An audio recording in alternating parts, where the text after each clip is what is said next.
लिए खबरों की शुरुआत सबसे महत्वपूर्ण खबर के साथ राजधानी जयपुर से बड़ी खबर आ रही है। कल 10वीं बोर्ड का रिजल्ट जारी किया जाएगा। यह सबसे बड़ी खबर, सबसे पहले सबसे तेज न्यूज 18 राजस्थान पर इस वक्त की सबसे बड़ी खबर। राजस्थान माध्यमिक शिक्षा बोर्ड ने अपनी तैयारियां इसे लेकर पूरी कर ली है। 10वीं के करीब 11 लाख स्टूडेंट्स का रिजल्ट जारी किया जाएगा कल। बड़ी खबर इस वक्त की, और खुद शिक्षा मंत्री मदन दिलावर परिणाम घोषित करेंगे।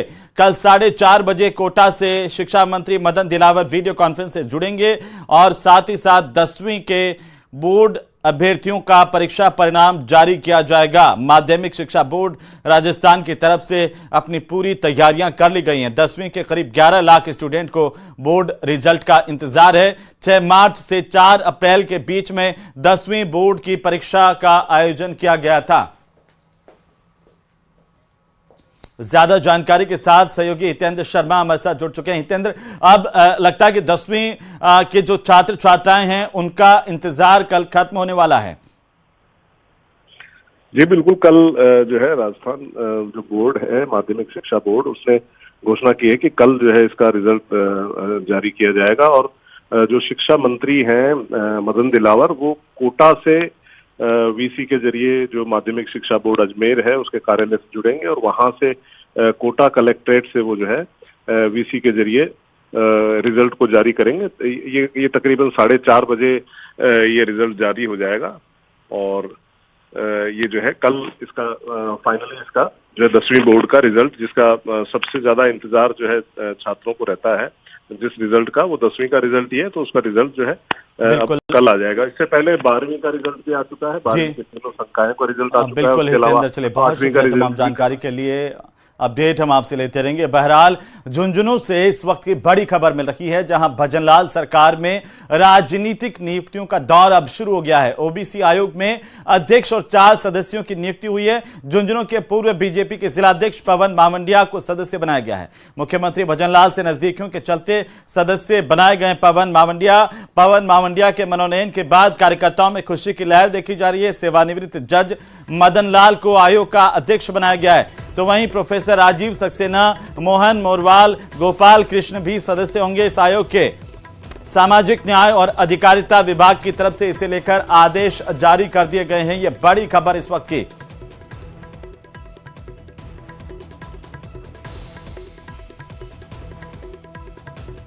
और इसके बीच राजधानी जयपुर से बड़ी खबर हम आपको बता दें, सेप्टिक टैंक में 4 लोगों की मौत के मामले को लेकर बड़ी अपडेट है।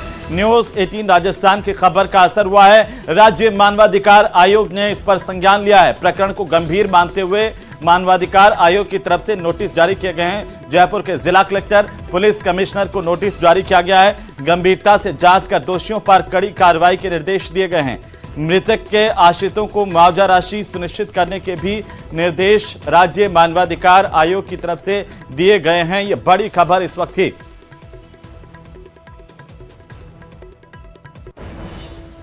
तो यह बड़ी जानकारी, सबसे पहले सबसे तेज ये तस्वीरें आपकी टीवी स्क्रीन पर। और इस वक्त की सबसे बड़ी अपडेट यह है कि इस खबर पर राज्य मानवाधिकार आयोग की तरफ से संज्ञान लिया गया है। और ये एक्सक्लूसिव जो तस्वीर है, मानवाधिकार आयोग की तरफ से जो नोटिस जारी किया गया है उसकी तस्वीर भी हम आपको दिखा रहे हैं। मृतकों के आश्रितों को मुआवजा राशि सुनिश्चित करने के साथ साथ जिम्मेदारों पर कड़ी कार्रवाई करने के आदेश दिए गए हैं राज्य मानवाधिकार आयोग की तरफ से। साथ ही इस पूरे प्रकरण की निष्पक्ष जांच की बात भी कही गई है।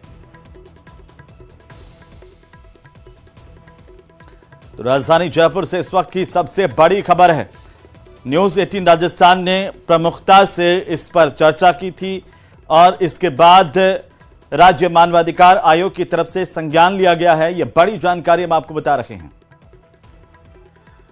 तो वहीं पूर्व मुख्यमंत्री अशोक गहलोत ने जयपुर के सेप्टिक टैंक मौत मामले को लेकर सरकार पर निशाना साधा। अशोक गहलोत ने अपने एक्स हैंडल पर पोस्ट करते हुए लिखा है कि पिछले 10 दिनों में डीग, बीकानेर और अब जयपुर में सेप्टिक टैंक और गटर की सफाई करते हुए 11 लोगों की मौत हो चुकी है। ऐसा लगता है कि राज्य सरकार का सफाई कर्मचारियों की तरफ ध्यान नहीं है।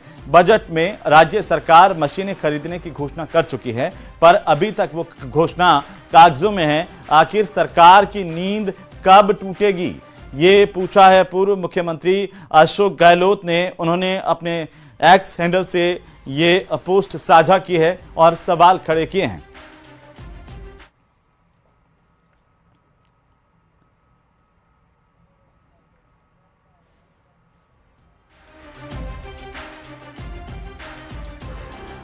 तो वहीं दिल्ली पुलिस की क्राइम ब्रांच ने भरतपुर जिले के डीग इलाके में चल रहे अवैध हथियार बनाने और सप्लाई करने वाले गिरोह का भंडाफोड़ किया है।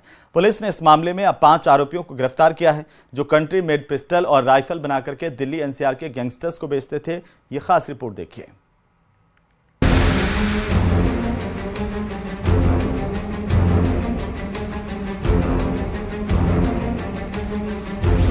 अवैध हथियार फैक्ट्री का भांडाफोड़, दिल्ली की क्राइम ब्रांच पुलिस का खुलासा।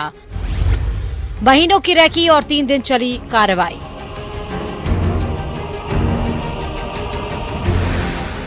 दिल्ली पुलिस की क्राइम ब्रांच ने राजधानी और एनसीआर क्षेत्र में हथियार सप्लाई करने वाले एक बड़े गिरोह का पर्दाफाश किया है।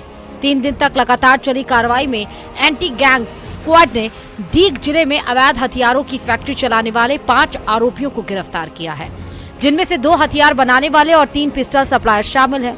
पुलिस को मौके से भारी हथियार मिले हैं, जिसमें 10 पिस्टल, 12 बोर की एक लंबी राइफल, 17 कारतूस, एक मोटरसाइकिल, हथियार बनाने के औजार और स्प्रिंग कॉइल पाए गए हैं। इलाके में एक जंगल इलाके में, एक पहाड़ के ऊपर में, एक गुफा के अंदर में इस अवैध तौर पर हथियारों का एक कहा जा सकता है एक फैक्ट्री चला रहे थे। और वहां पर जिस तरह से अवैध तौर पर हथियारों को बना करके दिल्ली एनसीआर में बेचा जाता था, इस मामले की जानकारी दिल्ली पुलिस की क्राइम ब्रांच को हुई। उसके बाद दिल्ली पुलिस की क्राइम ब्रांच ने इस मामले पर एक बड़े ऑपरेशन को चलाते हुए इन तमाम आरोपियों को गिरफ्तार किया। हालांकि शुरुआती तौर पर 5 आरोपियों को गिरफ्तार किया गया है। डीग इलाके की इन तस्वीरों को देखकर आप भी हैरान रह जाओगे। डीग जिला की एक पहाड़ी के ऊपर गुफा में हथियार तैयार किए जा रहे थे। आरोपी देशी हथियार बनाकर कुख्यात गैंगस्टर्स और बदमाशों को सप्लाई करते थे, जिनमें दिल्ली एनसीआर में सक्रिय विकास लगरपुरिया गैंग का नाम भी सामने आया है। दरअसल 4 मार्च 2025 को दिल्ली पुलिस की क्राइम ब्रांच ने एक एफआईआर दर्ज कर विकास लगरपुरिया गैंग के एक सदस्य रोहित गहलोत को पकड़ा था। उसके पास से 2 कंट्री मेड पिस्तौल और 3 राउंड कारतूस मिले थे। पूछताछ में सामने आया कि उसने ये हथियार डीग जिले के पहाड़ी इलाके से जुगाड़ किए थे। इस जानकारी के बाद क्राइम ब्रांच की टीम ने ग्राउंड वर्क और टेक्निकल सर्विलांस के जरिए जानकारी इकट्ठा की और डीग जिले के 4 गांवों में छापेमारी की प्लानिंग की। पुलिस टीम पर फायरिंग की भी कोशिश की गई, लेकिन उन्होंने साहस और सूझबूझ के साथ कार्रवाई को अंजाम दिया और हरविंदर सिंह, सोनू सिंह, मुबीन, शेर मोहम्मद उर्फ शेरू और जुबैर को गिरफ्तार कर लिया। दिल्ली क्राइम ब्रांच की टीम ने डीग जिले के पहाड़ी थाना इलाके में दबिश दी और दबिश के दौरान जो हथियारों की फैक्ट्री है उसका भांडाफोड़ किया और करीब 3 लोगों को हिरासत में लेकर के दिल्ली क्राइम ब्रांच की टीम अपने साथ ले गई। हथियारों को भी बरामद किया है और जो हथियार बनाने के उपकरण थे उनको भी जो दिल्ली क्राइम ब्रांच की टीम है उन्होंने जब्त किया। करीब 10 पिस्टल और अन्य जो सामान था वो जब्त किया गया है। बताया जा रहा है कि पहाड़ी इलाके में ये पूरी हथियारों की फैक्ट्री चलाई जा रही थी, जिसकी लगातार दिल्ली क्राइम ब्रांच की टीम रैकी कर रही थी और रैकी के बाद इस कार्रवाई को अंजाम दिया गया। क्राइम ब्रांच की टीम ने हथियार के जखीरे के साथ 5 आरोपियों को गिरफ्तार कर लिया है और हो सकता है कि आने वाले दिनों में इस गिरोह के कई और सदस्य भी गिरफ्तार किए जाएं। राजस्थान में और वो कौन कौन से लोग हैं जो इस पूरे रैकेट को में शामिल हैं, तो एक तरह से कहा जा सकता है कि दिल्ली पुलिस की क्राइम ब्रांच के द्वारा इस मामले में 5 गिरफ्तार आरोपियों से विस्तार से पूछताछ की जा रही है और जल्द ही इस मामले में कुछ बड़े खुलासे भी क्राइम ब्रांच के द्वारा किया जा सकता है। वीडियो जर्नलिस्ट निजाम के साथ शंकरान।